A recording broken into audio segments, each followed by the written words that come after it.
Here's my 10 tips and tricks for the Ally X. So whether you're brand new into the Ally X, brand new coming from console, or this is your first PC, or maybe you just want to see what I've got to say, this is your place to get some tips and tricks to help you use your Ally X. Let's just crack on and get on with it, shall we? First of all, I want you to calibrate your sticks and triggers right out of the gate. So even if they feel like they're actually okay, I would definitely advocate that you calibrate your sticks and triggers immediately. I test a load of controllers on this channel, like you've probably seen them if you know me, and I always end up calibrating sticks because even though sometimes they seem okay, they might not be, they've been in warehouses or a machine's done it or whatever, just calibrate your sticks and triggers. It takes 2 seconds. So head over to Armory Crate, go to the calibrate section. It's so easy to do. Don't be scared of doing this, and just calibrate your joysticks and then calibrate your triggers, and then then that they are calibrated. A really nice quick one is hold the command center button for Control, Alt, and Delete. This can definitely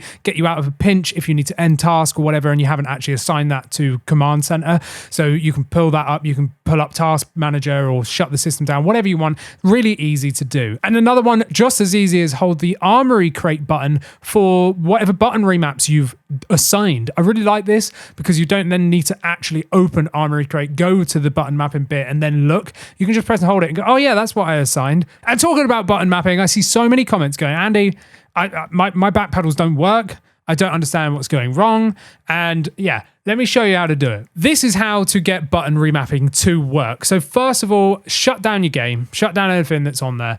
Open Armory Crate with the Armory Crate button. And now you can either do this globally so that it always happens for every game. If you only want to assign 2 buttons or whatever to those back paddles and you just want that no matter what game it is, then fine. If not, go to the game and you can do game specific and save templates per game. That's what I do. I reassign per game depending on what I want reassigned. So I'm choosing Gears of War 5 here because that's what I'm currently playing with AJ. So I go to the game tile, I press X, and then I go to the top one, whatever that was, can't remember.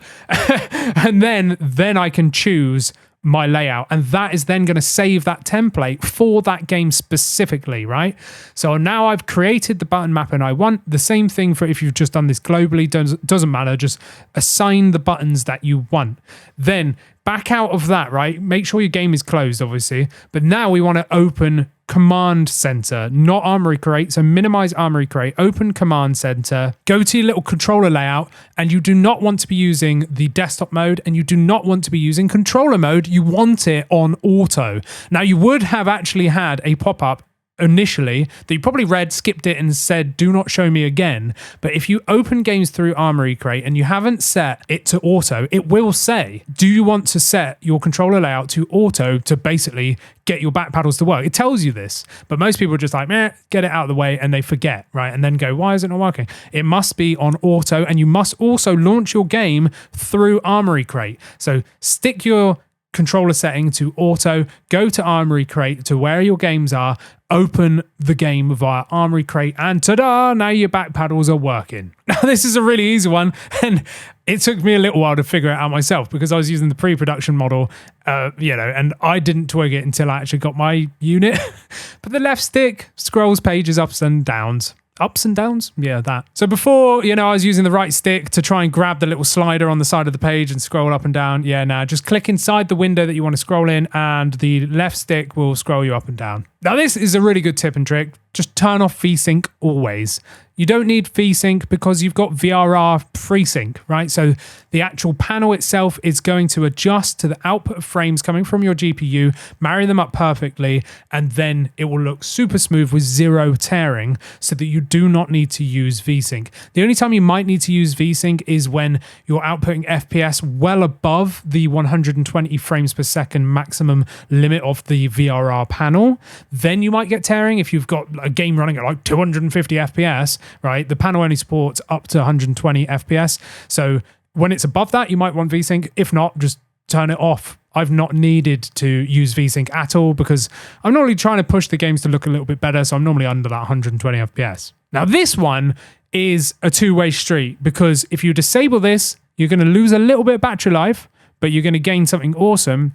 And at the same time, you can re-enable it to gain a bit more battery life when you need it. So when you actually plug the power into the Ally X, your screen changes. It turns off a feature called Very Bright or Very Bright, however you want to say it. And that is basically a power saving move where it just mutes the colors really subtly, just washes everything out a little bit, just makes it look a little bit poo, right? When you plug it into power, it turns that off and gives you the best looking screen that it can possibly be. And you can turn that off even when you're using battery. Now, it's a very minor amount of battery drain. I've just been turning it off. I mean, we've got an 80 watt hour battery here.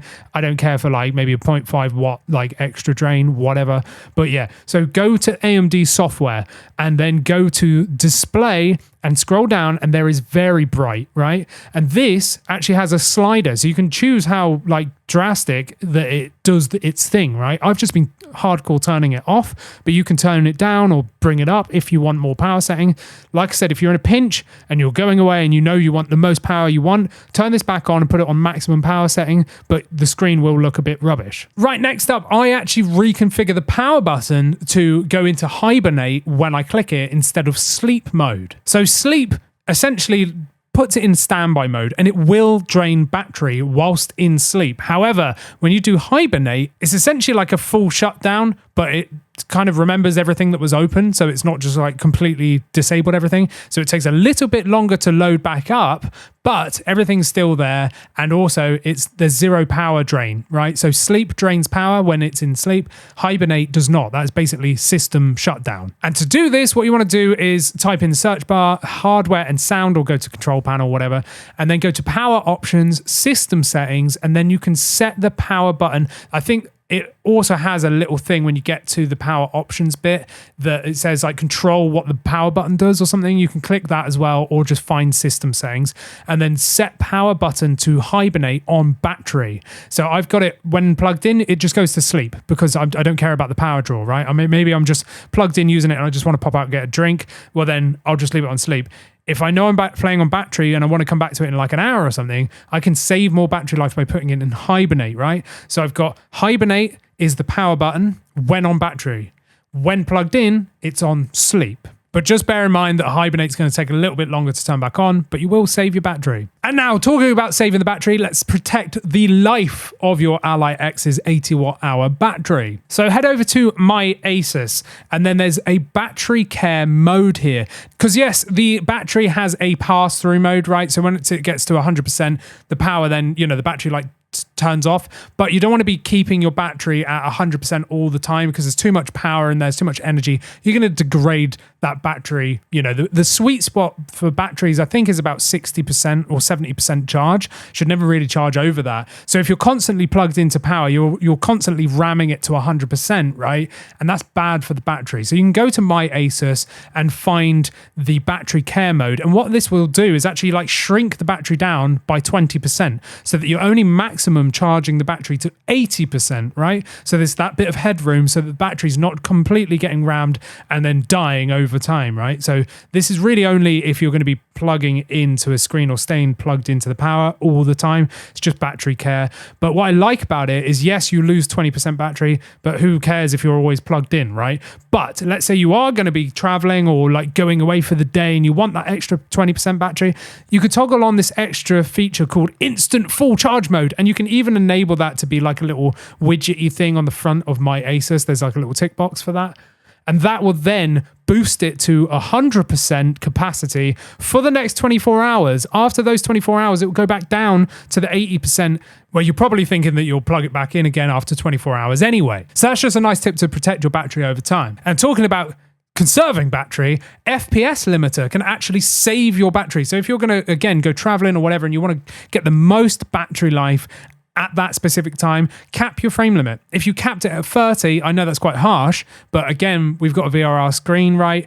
You can cap it at 30 or 60 or 90 or 120, but keep it to 30 or 60, and that is then going to actually improve your battery life because you're not just rinsing it straight away.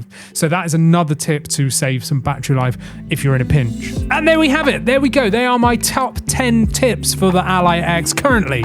I might update this video if I get some more. There's way more guides that I've already done and probably some more that I'll be doing soon, and I've got a bunch of accessories coming from some manufacturers. I've already got some as well. So make sure you subscribe to see more Ally X content. Go down there, like this video, let me know what you liked. If there's any other tips that I don't know, let me know. I want to do more tips for myself. And whilst you're down there, become a member as well, where you can talk to me and AJ in the private Discord. And talking of AJ, check out our podcast channel where we talk about all things gaming and the Ally X as well. We just talk about it everywhere. But anyway, thanks for watching. See you later.